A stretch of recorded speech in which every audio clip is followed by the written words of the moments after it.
आग के लपटों में अपनी आखिरी सांसें लेते हुए प्रिया ने एक ऐसी कॉल की जिसने उसकी तकदीर ही दोबारा लिख दी। 24 साल की उम्र में उसे एक सुनसान फैक्ट्री में आग के हवाले कर दिया गया था। धुएं और दर्द के बीच उसने आखिरी उम्मीद से अपने पति को फोन किया। उसने हाफते हुए बस इतना कहा, आरव, आग लग गई है, मुझे बचा लो। लेकिन फोन किसी और औरत ने उठाया और उसके शब्द प्रिया के दिल में छुरे की तरह चुभ गए। उसने बड़े आराम से कहा कि आरव तो नहा रहा है, जिस पति को उसने पुकारा वो तो नहीं आया। लेकिन उसका प्यारा कबीर चाचा जरूर पहुंचा, पर तब तक बहुत देर हो चुकी थी और अगले ही पल प्रिया की आंखें खुलीं। वो जलती हुई फैक्ट्री में नहीं बल्कि अपने क्लासरूम में थी। उसकी सबसे अच्छी दोस्त आयशा उसे जगा रही थी और पूछ रही थी कि क्या वो ठीक है।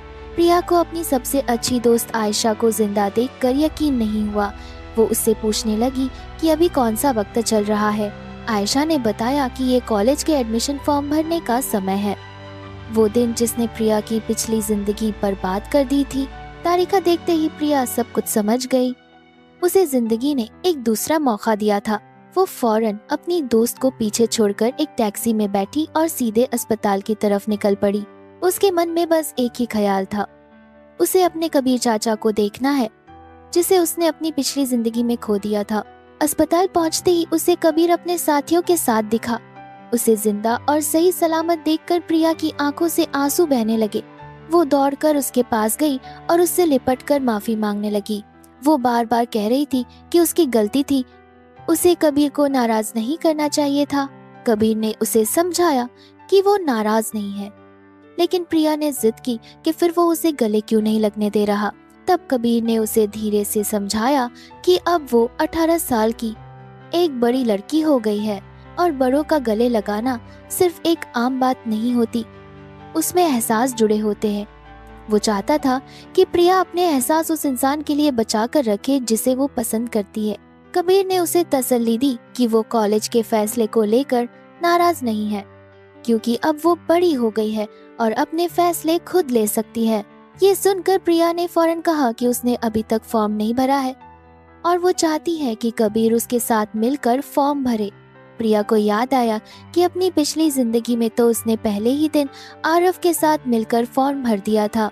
कबीर के पूछने पर उसने बहाना बना दिया कि सुबह इंटरनेट धीरे चलने की वजह से उसका फॉर्म जमा नहीं हो पाया था।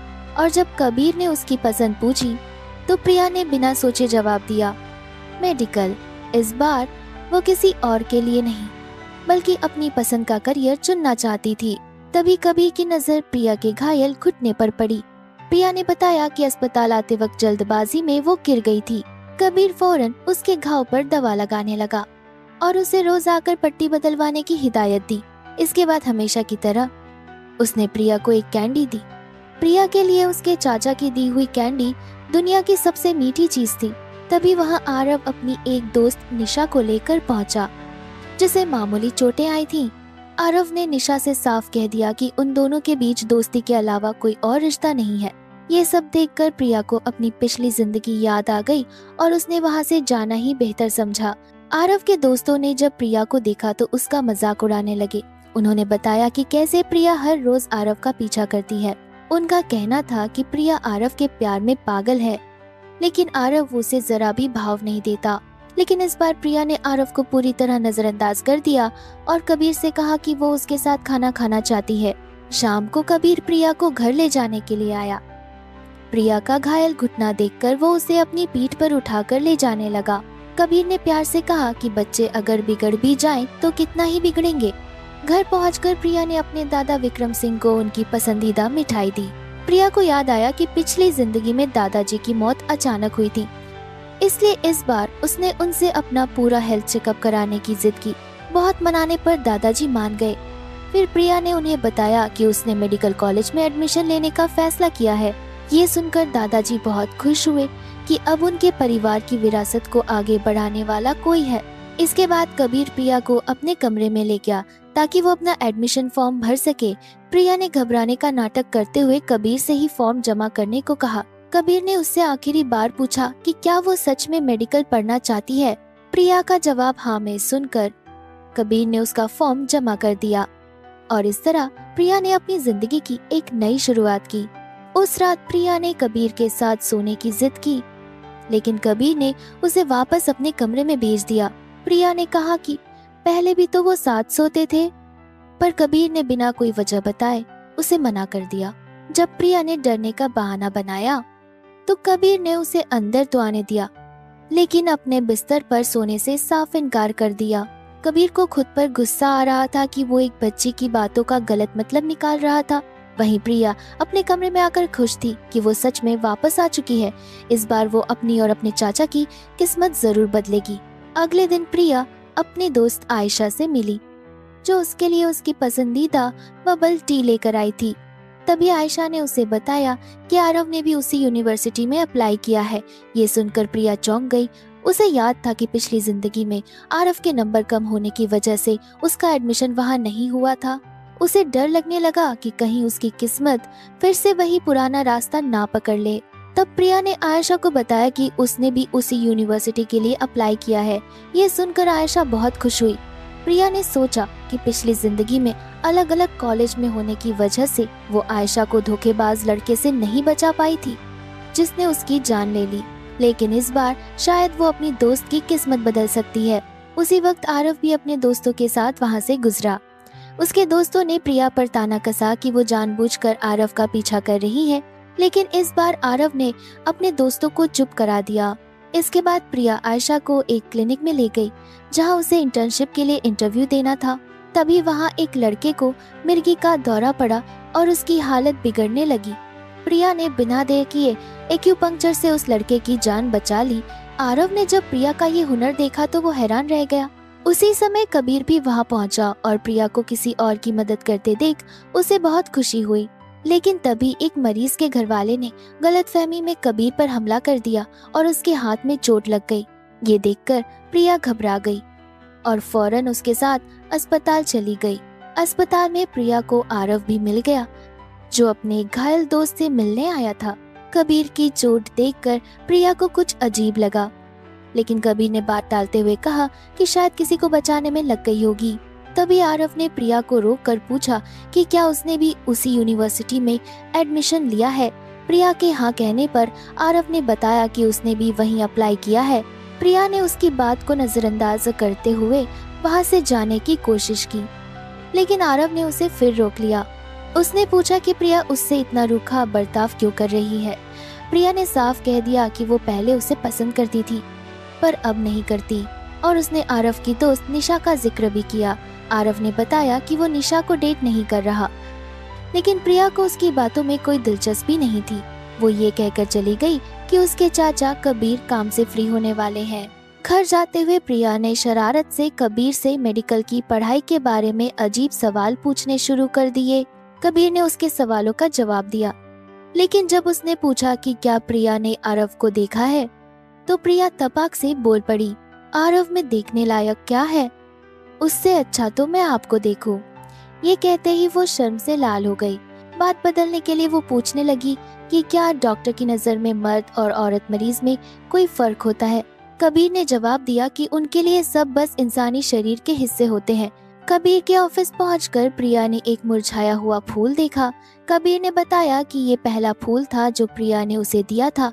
ये सुनकर प्रिया ने वादा किया कि अब से वो उसे हर रोज सबसे ताज़ा डेलिया का फूल देगी और इनाम के तौर पर वो आज रात कबीर के बिस्तर पर सोएगी।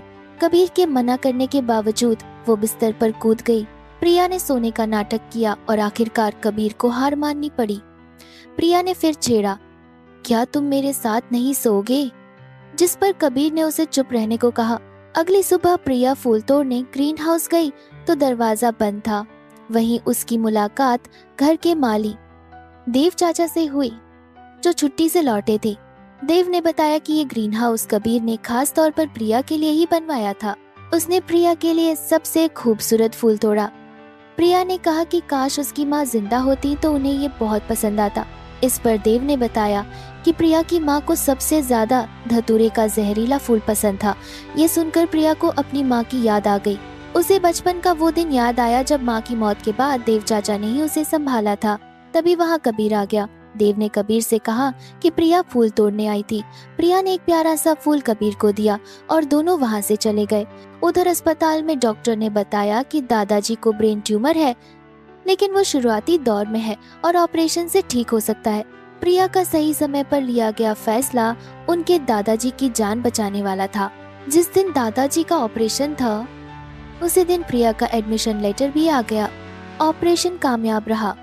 होश आने पर प्रिया ने जब दादाजी को अपना एडमिशन लेटर दिखाया तो वो बहुत खुश हुए। प्रिया ने वादा किया कि वो खूब मेहनत करेगी और परिवार का नाम रोशन करेगी।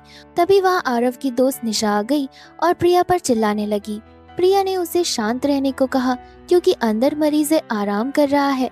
निशा ने प्रिया पर इल्जाम लगाया कि उसने आरव का पीछा करते हुए उसी यूनिवर्सिटी में एडमिशन लिया है। प्रिया ने जवाब दिया कि उसके नंबर तो आरव से 20 ज्यादा हैं। कौन किसका पीछा कर रहा है, ये सोचने वाली बात है। निशा ये सुनकर रोने लगी और बोली कि आरव का भी उसी यूनिवर्सिटी में हो गया है। प्रिया को उसका नाटक समझ आ गया। उसने निशा को धमकी दी कि अगर दोबारा उन दोनों के झगड़े में उसे घसीटा तो वो उसे जिंदगी भर के लिए व्हील चेयर पर बिठा देगी। प्रिया ने निशा को साफ साफ कह दिया कि उसे ना तो आरव में दिलचस्पी है और ना ही उसमें। तभी वहाँ आरव आ गया। उसने प्रिया से उसके बदले हुए बर्ताव का कारण पूछा।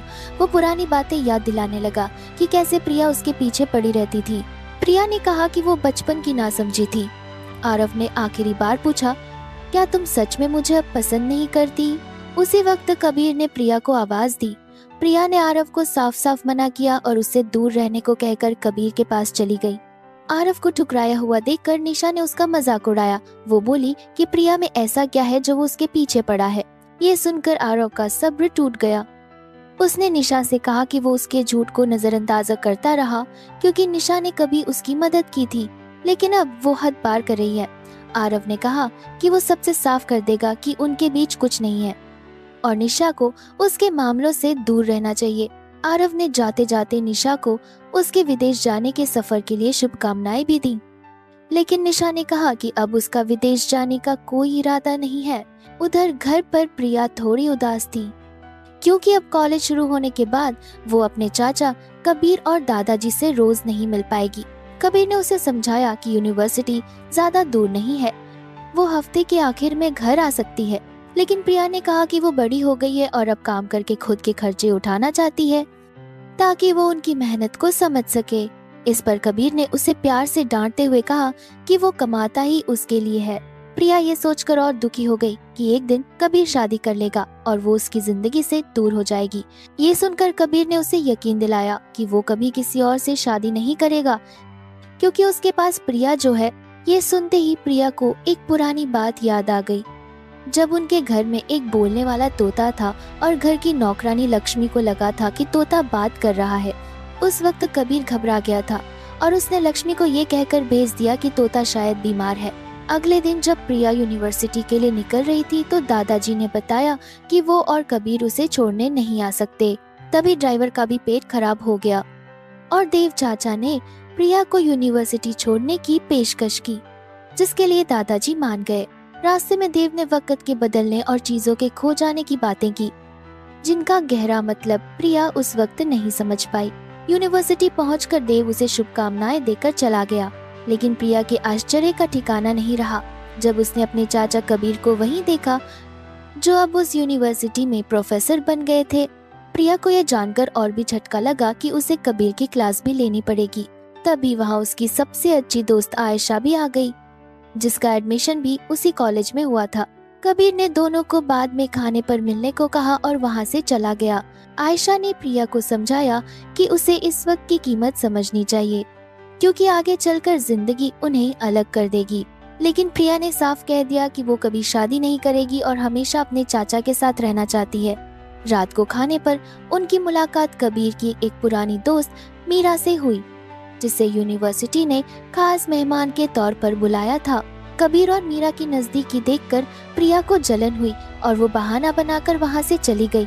कबीर उसके पीछे जाना चाहता था, लेकिन मीरा ने ये कहकर रोक लिया कि प्रिया अब बड़ी हो गई है।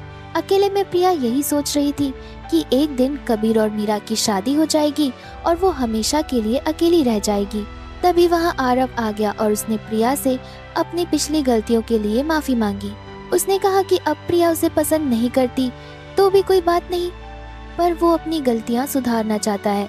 उसकी आंखों में पिछले जन्म का पछतावा साफ दिख रहा था, लेकिन प्रिया ने उसे कोई मौका देने से इनकार कर दिया। कुछ दिन बाद क्लास के बच्चों ने एक बार में पार्टी रखी। आयशा के कहने पर प्रिया भी चली गई, लेकिन उसने इस बारे में कबीर को नहीं बताया। वह प्रिया ने कुछ ज्यादा ही पी ली और उसकी एक क्लासमेट ने कबीर को फोन करके बुला लिया। उसी बार में आरव भी अपने दोस्तों के साथ मौजूद था, जो प्रिया का मजाक उड़ा रहे थे। नशे में प्रिया अपने दिल की भड़ास निकालने लगी। उसने कबीर को मीरा के साथ देखकर हुई जलन और आरव के लिए अपनी नफरत जाहिर की। तभी एक लड़का प्रिया से बदतमीजी करने लगा, लेकिन सही वक्त पर कबीर वहां पहुंच गया और उसने उस लड़के को सबक सिखाया। नशे की हालत में प्रिया ने अपने पिछले जन्म की बातें उगलनी शुरू कर दी। उसने बताया कि कैसे वो मर गई थी और कैसे कबीर ने उसके सामने खुदकुशी कर ली थी। ये बातें सुनकर आरव चौंक गया। उसे एहसास हुआ कि प्रिया को भी सब कुछ याद है। उसने प्रिया से बात करने की कोशिश की, लेकिन कबीर ने उसे रोक दिया। घर आकर कबीर ने प्रिया से उस बुरे सपने के बारे में पूछा। प्रिया ने उसे सब कुछ बता दिया। उसने बताया कि कैसे वो आग में जलकर मर गई थी और कैसे कबीर उसके जले हुए शरीर को घर लाया था। वो रोते हुए बोला कि उसने पहली बार कबीर को रोते देखा था। फिर उसने बताया कि कैसे कबीर हर रोज उसकी कब्र पर फूल चढ़ाने आता था और आखिर में उसने प्रिया के कातिल को मारकर उसका बदला लिया और उसकी कब्र के सामने अपनी जान दे दी। ये सब सुनकर कबीर अपनी भावनाओं पर काबू नहीं रख पाया और उसकी आंखों से आंसू बहने लगे। उसे डर था कि जिस बच्ची को उसने पाला है, उसके लिए अपने दिल में ऐसी भावनाएं रखने की बात जानकर प्रिया उसे एक घटिया इंसान समझेगी। उसने बात बदलते हुए प्रिया को बताया कि उसने यूनिवर्सिटी के पास ही उसके लिए एक घर खरीद लिया है। कुछ दिनों बाद कॉलेज एक ट्रिप का आयोजन करता है और आयशा के कहने पर प्रिया भी जाने के लिए तैयार हो जाती है। आयशा उसे चिढ़ाती है कि वो कबीर के न आने से खुश होने का नाटक कर रही है, पर असल में उसे याद करेगी। दूसरी तरफ निशा की सहेलियां उसे बता रही थी कि कैसे आरव ने प्रिया के लिए अपना सब कुछ बदल दिया है। ये सुनकर निशा आग बबूला हो गई और उसकी सहेली ने उसे प्रिया को सबक सिखाने के लिए उकसाया। थोड़ी देर बाद निशा प्रिया को धमकाती है और उसे आरव से दूर रहने को कहती है। वो प्रिया को पनौती कहकर उसका दिल दुखाती है और कहती है कि उसकी वजह से ही उसके अपने मारे गए। प्रिया ये सोचकर परेशान हो जाती है कि पिछले जन्म में तो निशा विदेश चली गई थी, लेकिन फिर उसे एहसास होता है कि अगर निशा की किस्मत बदल सकती है तो शायद उसकी और आयशा की भी बदल सकती है। ये सोचते ही उसके चेहरे पर मुस्कान आ जाती है। तभी टीचर घोषणा करते हैं कि उनकी सुरक्षा के लिए डॉक्टर कबीर भी उनके साथ आए हैं। प्रिया खुशी से दौड़कर कबीर के गले लग जाती है, लेकिन कबीर आरव की मौजूदगी देखकर उसे धीरे से अलग कर देता है। प्रिया के पूछने पर कबीर मजाकन में कहता है कि वो तो इसीलिए आया है ताकि कोई छोटी बच्ची चोट लगने पर रोए नहीं। प्रिया कहती है कि अब हर रोज उसे देख पाना ही उसके लिए सबसे बड़ी खुशी है। कुछ देर बाद आरव प्रिया के लिए खाना लाता है, लेकिन प्रिया उसे साफ मना कर देती है। वो कहती है कि जो काम आरव उसके लिए करना चाहता है वो कोई और पहले से ही कर रहा है। आरव समझ जाता है कि वो कबीर की बात कर रही है और उसे समाज का डर दिखाता है। इस पर प्रिया उसे वो दर्दनाक पल याद दिलाती है जब वो आग में जल रही थी और आरव निशा के साथ था। ये सुनते ही आरव के होश उड़ जाते हैं। उसे यकीन हो जाता है कि प्रिया भी दोबारा पैदा हुई है। वो किस्मत बदलने की दुहाई देता है, लेकिन प्रिया उस पर अपने सारे गुस्से और दर्द की बरसात कर देती है। वो उसे और निशा को अपनी मौत का जिम्मेदार बताती है और आरव टूटकर उससे माफी मांगता है, लेकिन प्रिया कहती है कि इस जन्म में वो उसे कभी नहीं चुनेगी और उसे माफ करना पिछले जन्म की बात थी। वहाँ से जाते हुए प्रिया को अफसोस होता है कि वो आरव से ये पूछना भूल गई कि पिछले जन्म में उसका असली कातिल कौन था। तभी एक स्टूडेंट घबराकर चिल्लाता है कि किसी की मौत हो गई है। मौत प्रिया की क्लासमेट कविता की हुई थी और निशा तुरंत प्रिया पर कत्ल का इल्जाम लगा देती है। कबीर को जब पता चलता है कि प्रिया गायब है तो वो उसे ढूंढने निकल पड़ता है और आखिरकार उसे एक खाई में घायल हालत में पाता है। होश में आने पर प्रिया बताती है कि उसे एक अधेड़ उम्र के आदमी ने धक्का दिया था। पुलिस इंस्पेक्टर शर्मा बताते हैं कि कविता की मौत दम घुटने से हुई और शायद उसने प्रिया पर हमला होते देख लिया था, इसलिए उसे मार दिया गया। प्रिया को एहसास होता है कि कविता उसकी जगह मारी गई। पुलिस प्रिया को बेकसूर मान लेती है। अकेले में प्रिया कबीर को अपने दोबारा जन्म लेने की पूरी कहानी बताती है और हमलावर की कलाई पर बने धतूरे के फूल के टैटू का जिक्र भी करती है। कबीर उसे हर हाल में बचाने का वादा करता है। उसके जाने के बाद देव वहां आता है। वो प्रिया से हमलावर का हुलिया पूछता है और शक जाहिर करता है कि प्रिया के माँ बाप की मौत भी कोई साजिश थी। वो प्रिया को दिलासा देता है कि वो खुद इस मामले की जांच करेगा।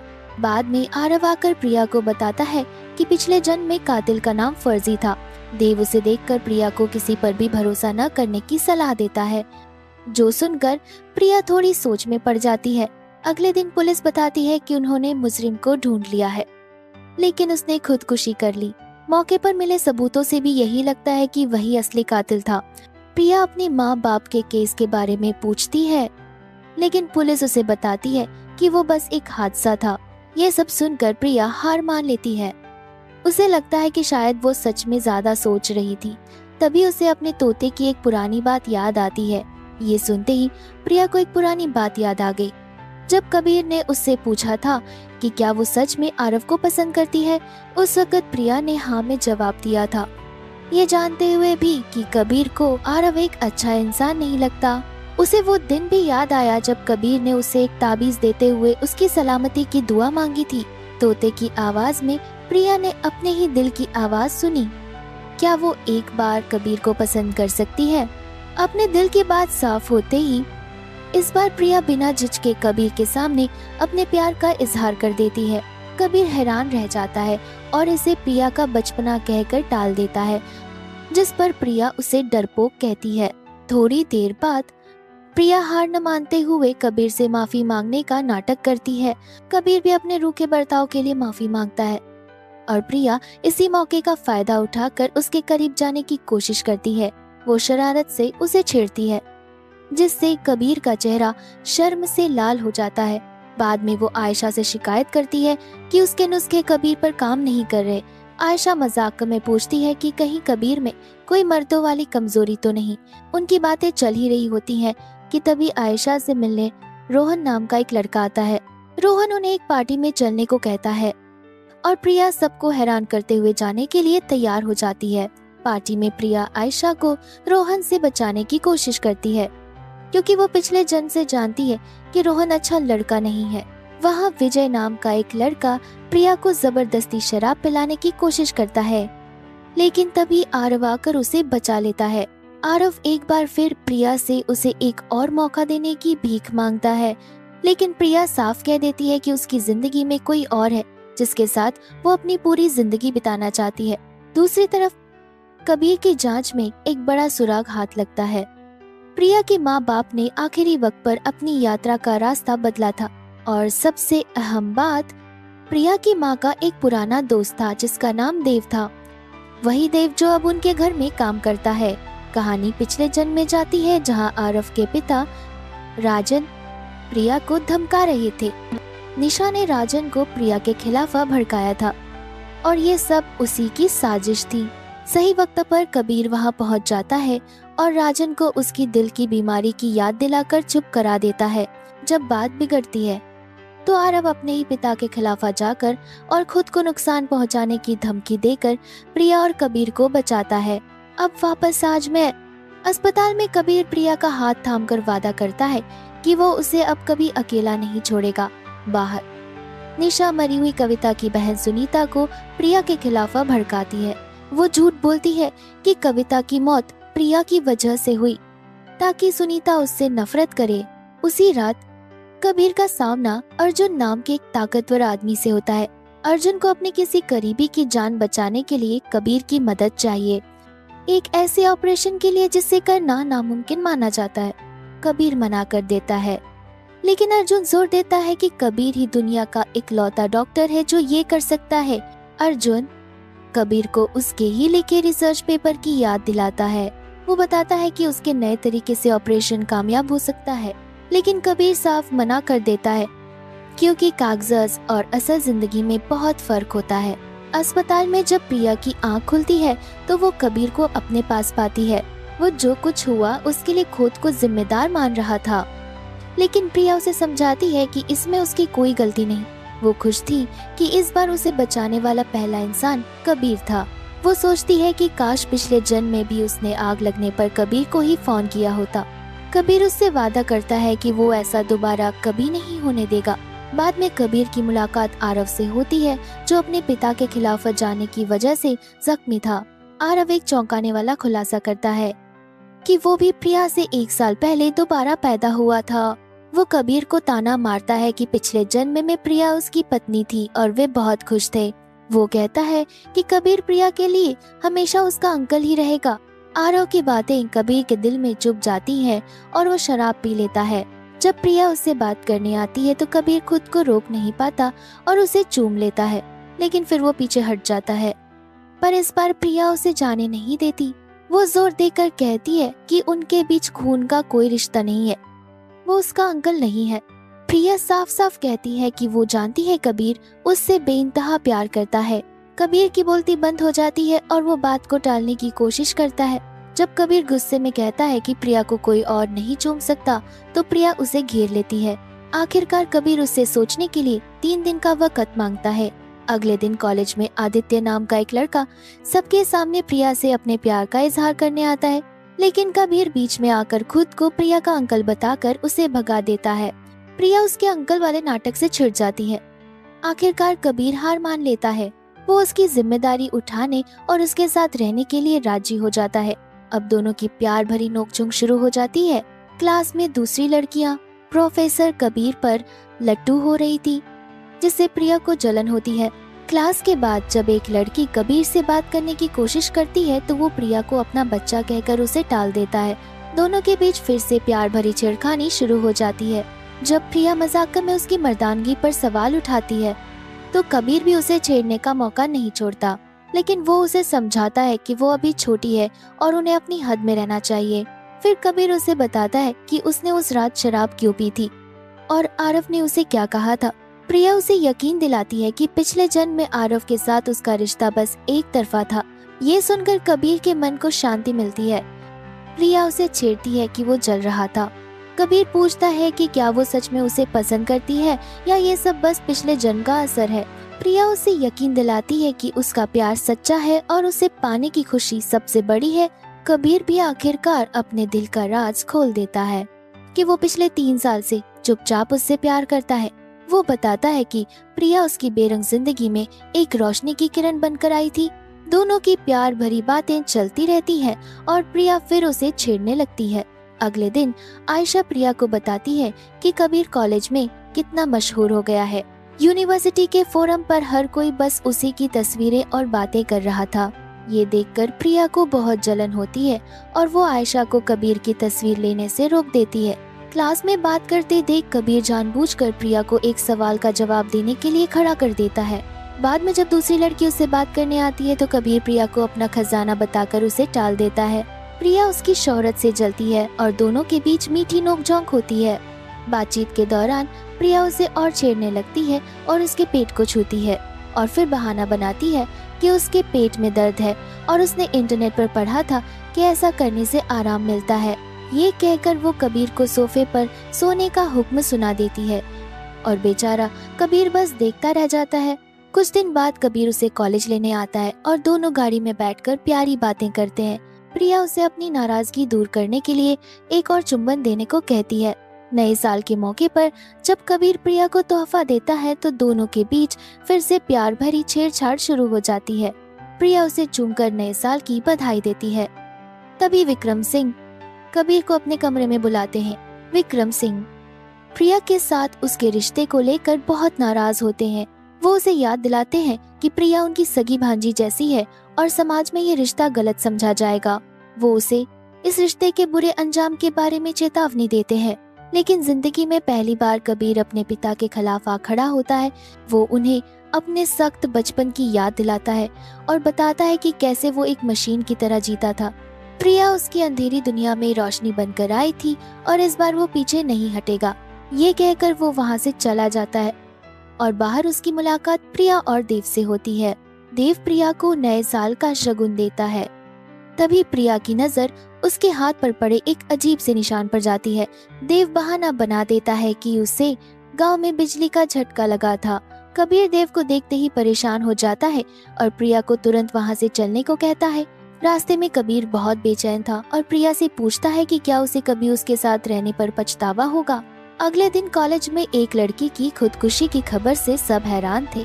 आयशा ये सुनकर बुरी तरह डर जाती है क्योंकि उसे लगा कि कहीं यह वो तो नहीं, क्योंकि उसे भी प्यार में धोखा मिला था। लेकिन वो प्रिया को बताती है कि उसने धोखेबाज रोहन से रिश्ता तोड़ दिया है और अब वो अपनी जिंदगी पर ध्यान देगी। बाद में जब तीनों साथ खाना खाते हैं तो आयशा को पता चल जाता है कि कबीर और प्रिया एक साथ हैं।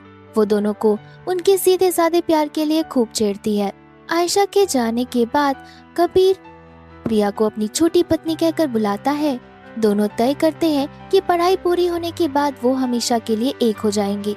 प्रिया उससे वादा करती है कि चाहे कुछ भी हो जाए वो हमेशा उसके साथ रहेगी। लेकिन उनकी खुशियों को मीरा की नजर लग जाती है, जो उनके रिश्ते को चाचा भतीजी का नाम देकर गलत ठहराती है। मीरा कबीर से अपने प्यार का इजहार करती है और बताती है कि वो प्रिया से जलती है जिसे कबीर का प्यार मिला। वो उसे याद दिलाती है कि कैसे मुश्किल वक्त में कबीर ने उसका साथ दिया था और वो आज तक उसे भुला नहीं पाई है। लेकिन कबीर उसे साफ मना कर देता है और उसके प्यार को बचपन का एक लगाव बताकर उसे अपनी इज्जत करने को कहता है। मीरा के इस टूटे दिल का फायदा उठाने के लिए देव सामने आता है और उससे एक सौदा करने की पेशकश करता है और कहानी में एक और दुखद मोड़ आता है। प्रिया को फोन आता है कि उसके दादाजी विक्रम सिंह की हालत बहुत नाजुक है। वो घबरा जाती है क्योंकि पिछली जिंदगी में उनकी मौत बाद में हुई थी। उसे डर लगता है कि शायद वो कुछ भी नहीं बदल पाई। लेकिन जब तक वो अस्पताल पहुंचती है बहुत देर हो चुकी थी। विक्रम सिंह अब इस दुनिया में नहीं रहे थे। प्रिया इस सच्चाई को मानने से इनकार कर देती है। कबीर उसे बताता है कि मौत की वजह बहुत ज्यादा गुस्से से आया दिल का दौरा था और जैसे इतना काफी नहीं था, देव और मीरा की साजिश काम कर जाती है और उनके रिश्ते की तस्वीरें इंटरनेट पर फैल जाती हैं। प्रिया को बचाने के लिए कबीर सारा इल्जाम अपने सर ले लेता है और अपनी नौकरी से इस्तीफा दे देता है। दूसरी तरफ प्रिया को भी लोगों के ताने और इंटरनेट पर नफरत भरे संदेशों का सामना करना पड़ता है, जिससे वो पूरी तरह टूट जाती है। प्रिया को और दर्द से बचाने के लिए कबीर एक बहुत मुश्किल फैसला लेता है। वो उससे रिश्ता तोड़ देता है। प्रिया का दिल टूट जाता है, लेकिन कबीर कहता है कि वो लोगों की बातों की परवाह करता है क्योंकि वो बातें प्रिया को तकलीफ दे रही हैं। गुस्से में प्रिया उसे कायर कहती है जो इतनी आसानी से हार मान रहा है, पर अंदर ही अंदर कबीर खुद को अपने पिता की मौत और प्रिया के दर्द का गुनहगार मान रहा था। प्रिया उससे आखिरी बार पूछती है कि क्या वो सच में रिश्ता खत्म करना चाहता है, लेकिन कबीर की खामोशी ही उसका जवाब थी। दिल टूटी प्रिया उसे कहती है कि आज से वो दोनों अजनबी हैं और वहाँ से चली जाती है। अगले दिन कबीर एक प्रेस कॉन्फ्रेंस में सबके सामने इस रिश्ते को सिर्फ एक गलतफहमी बताता है और जब एक पत्रकार उससे गारंटी मांगता है तो कबीर दिल पर पत्थर रखकर कहता है क्योंकि मैं उससे प्यार नहीं करता। वो कहता है कि प्रिया हमेशा उसकी भतीजी ही रहेगी और ये सुनकर प्रिया पूरी तरह बिखर जाती है। तभी देव प्रिया को फोन करता है और बताता है कि उसने उसकी माँ की लाश ढूंढ ली है। इसी बीच आरव कबीर को फोन करके बताता है कि तस्वीरें खींचने वाला आदमी मिल गया है। कबीर तुरंत मीरा के पास पहुंचता है, जो पहले तो सब कुछ नकार देती है, लेकिन तभी वो फोटोग्राफर सामने आकर सारा सच उगल देता है। पकड़े जाने पर मीरा चिल्लाती है कि उनका रिश्ता समाज की नजरों में गलत है और फिर मीरा एक और चौंकाने वाला खुलासा करती है। वो कबीर को बताती है कि उसके पिता की मौत एक हादसा नहीं बल्कि कत्ल थी। ये सुनकर कबीर अपना आपा खो बैठता है, लेकिन आरव उसे रोकता है और पिछली जिंदगी की तरह कातिल बनने से बचा लेता है। आरव उसे बताता है कि असली सवाल ये है कि तस्वीरें विक्रम सिंह तक किसने पहुंचाई, क्योंकि ये काम घर के किसी भेदिए का ही हो सकता है। दूसरी तरफ देव प्रिया को एक सुनसान जगह पर ले आया है। प्रिया को उस पर शक होता है और वो पूछती है कि जब पुलिस को माँ की लाश नहीं मिली तो उसे कैसे मिल गई। देव उसे एक बर्ज के ताबूत के पास ले जाता है और कहता है कि उसने उसकी माँ के शरीर को संभाल कर रखने के लिए ये बनवाया था। ताबूत के अंदर वो अपनी माँ को देखती है और रो पड़ती है। तभी देव दरवाजा बंद कर देता है और उसका असली चेहरा सामने आ जाता है। देव अपना पागलपन जाहिर करता है। वो कहता है कि वो उसे मारना चाहता है क्योंकि उसमें उसके बाप का गंदा खून है, पर वो उसे जिंदा छोड़ देता है क्योंकि वो बिल्कुल अपनी माँ जैसी दिखती है। प्रिया को सब समझ आने लगता है। कविता का कत्ल, पिछली जिंदगी की आग और उसके माँ बाप की मौत का जिम्मेदार देव ही था। देव सब कबूल कर लेता है और चिल्लाता है कि उसकी लेले के सिवा दुनिया में सब मरने के लायक हैं। वो अपनी कहानी सुनाता है, एक दुखी बचपन जहाँ सिर्फ प्रिया की माँ ने उसे सहारा दिया था और वो उसका दीवाना हो गया था। लेकिन जब प्रिया के पिता उसकी जिंदगी में आए तो देव का प्यार नफरत और पागलपन में बदल गया। देव अपना पागलपन जाहिर करते हुए कहता है कि प्रिया के बाप ने उसकी लेले को उससे छीन लिया था। प्रिया उसे अपनी माँ की अच्छाई याद दिलाती है, लेकिन तब सबसे दर्दनाक सच सामने आता है। देव कबूल करता है कि उसकी माँ की मौत एक हादसा थी। वो प्रिया के पिता को उससे बचाते हुए गलती से मारी गई। यही नहीं, वो ये भी बताता है कि विक्रम सिंह को भी उसी ने मारा था क्योंकि उन्होंने प्रिया और कबीर के रिश्ते को मंजूरी दी थी। देव के मुताबिक प्रिया को खुश रहने का कोई हक नहीं है और उसे अपनी माँ के पास जाना ही होगा, इससे पहले कि देव उसे मार पाता। प्रिया मदद के लिए कबीर का नाम पुकारती है और किसी हीरो की तरह कबीर सही वक्त पर पुलिस के साथ वहाँ पहुँच जाता है। देव प्रिया को बंदी बनाकर सबको साथ मारने की धमकी देता है और एक जोरदार धमाका कर देता है, लेकिन आखिरी पल में कबीर प्रिया को सुरक्षित धकेल देता है और खुद आग की लपटों में घिर जाता है। जब प्रिया की आँख खुलती है तो वो अस्पताल में होती है और आरव उसे बताता है कि कबीर उस धमाके में मारा गया। पुलिस भी डीएनए रिपोर्ट के साथ इस खबर की पुष्टि कर देती है कि जली हुई लाश कबीर की ही थी। ये सुनते ही प्रिया पूरी तरह से टूट जाती है। कबीर के साथ बिताए हसीन पल एक एक करके उसकी आंखों के सामने आने लगते हैं। वो आयशा से उसे कबीर के पास ले जाने के लिए कहती है, जहाँ पहुंचकर प्रिया अपना सारा दर्द और पछतावा जाहिर करती है। वो खुद को कबीर की मौत का जिम्मेदार मानती है। आयशा उसे समझाती है कि उसे कबीर के लिए जीना होगा। कई साल बीत जाते हैं। प्रिया अब एक डॉक्टर बन चुकी है। वो बच्चों को कड़वी दवाई के बाद मीठी कैंडी देती है, ठीक वैसे ही जैसे कबीर उसके लिए करता था। आरव अभी भी उसका इंतजार कर रहा था, लेकिन प्रिया उसे साफ कह देती है कि कबीर के बिना उसकी जिंदगी में किसी और की जगह नहीं है। आरव कहता है कि वो हमेशा उसका इंतजार करेगा, भले ही सिर्फ एक दोस्त बनकर। एक दिन प्रिया को क्लिनिक के बाहर कबीर के होने का वहम होता है, लेकिन तभी एक नर्स उसे बताती है कि दरवाजे पर कोई आदमी बहुत देर से खड़ा है और वो आदमी कोई और नहीं बल्कि कबीर था, जो अपने दोस्त अर्जुन की मदद से बच गया था और अब वापस आ गया था। प्रिया को लगता है कि वो सपना देख रही है। वो अपनी आंखों पर यकीन नहीं कर पाती। कबीर उसे गले लगा लेता है और उसके दिल की धड़कन सुनकर प्रिया को तसल्ली होती है कि ये सच है। इतने सालों के दर्दनाक इंतजार के बाद आखिरकार वो फिर से एक हो जाते हैं। अगले दिन आयशा कबीर को बताती है कि उसके जाने के बाद प्रिया कितने दर्द से गुजरी है। वो उसे प्रिया के डिप्रेशन और खुदकुशी की कोशिशों के बारे में बताती है। आयशा ये भी बताती है कि कैसे एक बार आरव ने प्रिया को छत से कूदने से बचाया था। ये सुनकर कबीर हैरान रह जाता है और उन दोनों का शुक्रगुजार होता है कि उन्होंने प्रिया को जिंदा रखा। जब कबीर और आरव मिलते हैं तो उनके बीच कोई दुश्मनी नहीं होती, बल्कि प्रिया के लिए एक जैसी चिंता होती है। आरव बताता है कि प्रिया ने उसके लिए खुदकुशी तक की कोशिश की थी।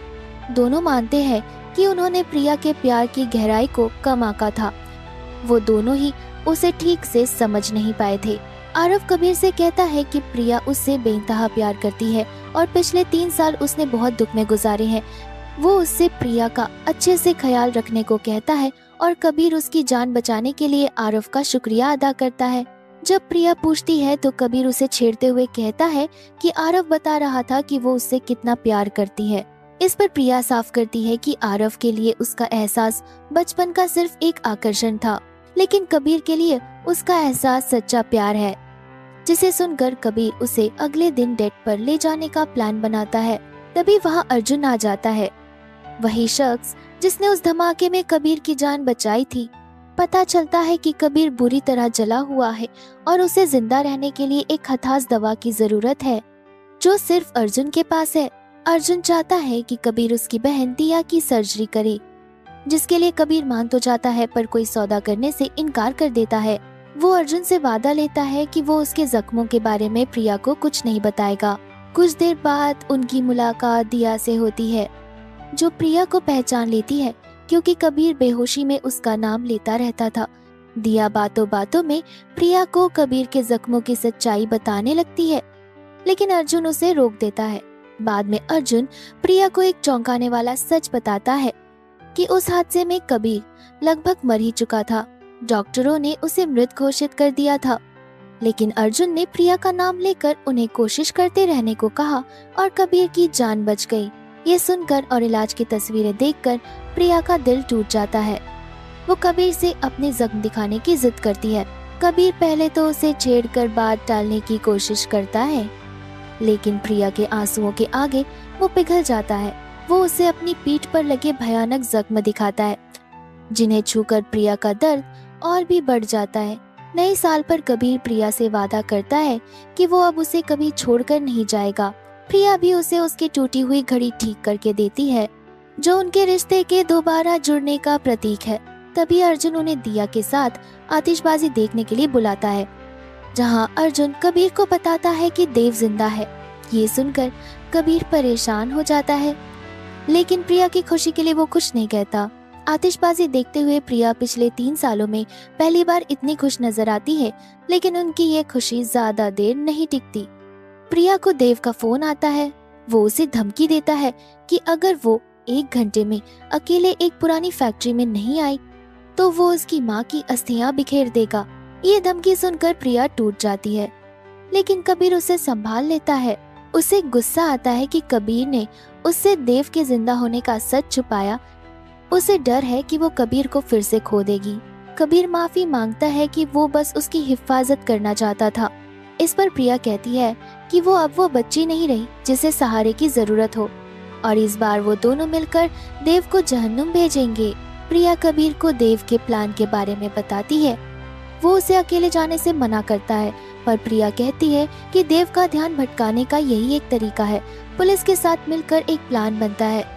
प्रिया को अपनी सुरक्षा के लिए एक ट्रैकिंग डिवाइस लगवानी होगी। वक्त की कमी के चलते वो उसे अपनी त्वचा के अंदर इम्प्लांट करवाने के लिए भी राजी हो जाती है। फैक्ट्री पहुंचकर प्रिया का सामना देव से होता है, जिसका चेहरा पिछली आग में बुरी तरह झुलस चुका है। वो प्रिया से अपने साथ भाग चलने को कहता है और मना करने पर उसे जान से मारने की धमकी देता है। वक्त हासिल करने के लिए प्रिया हाँ कर देती है और उससे सवाल पूछने लगती है। देव गुस्से में बताता है कि कैसे प्रिया और कबीर की वजह से वो आग में जलकर तड़पता रहा था। तभी उसे एहसास होता है कि प्रिया ने पुलिस को बुला लिया है और वो उसे भी अपने साथ मारने का फैसला करता है, लेकिन सही वक्त पर कबीर वहां पहुंच जाता है। कबीर बताता है कि देव ने पूरी फैक्ट्री में बम लगा रखे हैं और इसका राज कर तभी छत का एक हिस्सा गिरने लगता है। कबीर प्रिया को धक्का देकर बचा लेता है, पर खुद मलबे के नीचे दब जाता है। देव पागलपन में प्रिया को उसकी माँ समझ बैठता है और आखिरकार आग की लपटों में जलकर खत्म हो जाता है। कबीर को अस्पताल ले जाया जाता है, जहाँ उसकी हालत नाजुक बनी हुई है और प्रिया पूरी तरह से टूट चुकी है। वो खुद को दोष देती है कि उसकी वजह से कबीर ने पिछले जन्म में भी जान गंवाई और इस जन्म में भी इतना दर्द सह रहा है। अर्जुन उसे समझाता है कि वो कबीर की उम्मीद है, उसकी तकलीफ की वजह नहीं। डॉक्टर बताते हैं कि कबीर की पीठ पर पुराने जख्मों के कारण इन्फेक्शन बुरी तरह फैल गया है और वो कोमा में है। तब अर्जुन उसे वो कड़वा सच बताता है जिसे कबीर ने हमेशा छुपा कर रखा था। 3 साल पहले हुए धमाके से कबीर कभी पूरी तरह ठीक हुआ ही नहीं था और बस एक खास दवा के सहारे जी रहा था। उसे बचाने का एक ही तरीका है, स्किन ग्राफ्ट। ये सुनते ही प्रिया अपनी स्किन डोनेट करने का फैसला करती है। प्रिया को इस हाल में देखकर आरव को अपना पिछला जन्म याद आता है, जब उसने प्रिया की बिल्कुल कदर नहीं की थी। कुछ देर बाद खबर आती है कि सर्जरी कामयाब रही और कबीर खतरे से बाहर है। बाद में आरव कबीर से मिलने जाता है। और यहीं पर एक बड़ा राज खुलता है। कबीर की जान बचाने वाला स्किन डोनर कोई और नहीं बल्कि आरव था। वो बताता है कि प्रिया की खुशी कबीर में है और वो ये सब अपने गुनाहों का प्रायश्चित करने के लिए कर रहा है। वो कबीर के सामने अपने हर गुनाह को कबूल करता है कि कैसे उसने प्रिया को धोखा दिया और उसे मरने के लिए छोड़ दिया था। कबीर को इस पर गुस्सा आता है, लेकिन आरव कहता है कि कबीर को बचाना ही प्रिया को बचाना है। वो कबीर से वादा लेता है कि वो इस बारे में प्रिया को कभी नहीं बताएगा और उसे हमेशा खुश रखेगा। कई साल बाद प्रिया के जन्मदिन पर कबीर उसके लिए खूबसूरत आतिशबाजी का इंतजाम करता है। इस खास लम्हे में प्रिया उससे अपने प्यार का इजहार करती है। वो कहती है कि अब वो दोनों हमेशा साथ रह सकते हैं। कबीर भावुक हो जाता है और कहता है कि ये बात तो उसे कहनी चाहिए थी, और फिर वो घुटनों पर बैठकर प्रिया को शादी के लिए प्रपोज करता है, जिसे प्रिया खुशी खुशी मान लेती है। कहानी में आखिरकार खुशियों ने दस्तक दे ही दी। प्रिया ने हाँ कह दिया और दोनों एक दूसरे में खो गए। प्रिया मजाक में उसे बूढ़ा कहकर छेड़ती है, तो कबीर भी प्यार से जवाब देता है कि अदरक जितना पुराना हो उतना ही तीखा होता है। मगर इन खुशियों के बीच एक फोन कॉल आता है इंस्पेक्टर शर्मा का। खबर थी कि देव को उसके गुनाहों के लिए मौत की सजा सुनाई गई है, जिसे अगले महीने अंजाम दिया जाएगा। अब जब सब खत्म हो चुका था, प्रिया अपने माँ बाप की कब्र पर कबीर को लेकर जाती है। वो उन्हें बताती है कि कबीर ने उसे फिर से खुश रहना सिखाया है। कबीर भी वादा करता है कि वो प्रिया को हमेशा प्यार करेगा और उसकी हिफाजत करेगा। उस रात प्रिया हिम्मत करके कबीर से अपने दिल की बात कह देती है और उनके रिश्ते को एक नए मुकाम पर ले जाने की पहल करती है। लेकिन दोस्तों, कहानी में अभी कुछ और लोगों के दर्द की दास्तां बाकी थी। अर्जुन अपनी बहन दिया को लेकर अस्पताल में तड़प रहा था, जिसकी जिंदगी सिर्फ एक नाजुक धागे से बंधी थी। अपनी बहन को बचाने की आस में वो एक मंदिर में हजारों सीढ़ियां घुटनों के बल चढ़कर भगवान से भीख मांगता है। और किस्मत का खेल देखो, उसी मंदिर में उसे मिलता है आरव, जो अब दुनिया त्याग कर एक साधु बन चुका था। आरव के हाथों से निकली एक अच्छी पर्ची अर्जुन को उम्मीद देती है और आखिरकार कबीर की सर्जरी कामयाब होती है और दिया की जान बच जाती है। बाद में अर्जुन कबीर को अपनी पूरी कहानी बताता है कि कैसे उसने अपनी अनाथ बहन के लिए पूरी जिंदगी लगा दी। कबीर भी बताता है कि ये सर्जरी करके उसने अर्जुन का वो एहसान चुकाया है जब उसने कबीर की जान बचाई थी। कुछ दिन बाद जब प्रिया अस्पताल से निकल रही थी तो उसका सामना निशा से हुआ और यहीं पर निशा ने वो राज खोला जिसने प्रिया के पैरों तले जमीन खिसका दी कि कबीर को स्किन देने वाला आरव था। निशा ने बताया कि आरव ने ये कुर्बानी देने के बाद संन्यास ले लिया ताकि वो हमेशा के लिए प्रिया को भूल सके। निशा ने आखिरी बार कबीर को बुरा साबित करने की कोशिश की, पर प्रिया का विश्वास नहीं डगमगाया। हारकर निशा ने प्रिया से माफी मांगी और वहाँ से चली गई। ये सच जानकर प्रिया का दिल बेचैन हो उठता है। वो घर आकर कबीर से सच पूछती है। उसे गुस्सा आता है कि आरव ने ये फैसला भी खुद ही ले लिया, ठीक वैसे ही जैसे वो पिछले जन्म में करता था। तब कबीर एक समझदार साथी की तरह उसे समझाता है कि उसे आरव से मिलकर इस उलझन को हमेशा के लिए सुलझा लेना चाहिए। और फिर वो दिन आता है जब प्रिया और आरव आखिरी बार आमने सामने होते हैं। प्रिया उससे सवाल करती है कि उसने ऐसा क्यों किया, तो आरव कहता है कि वो बस प्रिया को खुश देखना चाहता था। प्रिया साफ कहती है कि वो उसकी इस कुर्बानी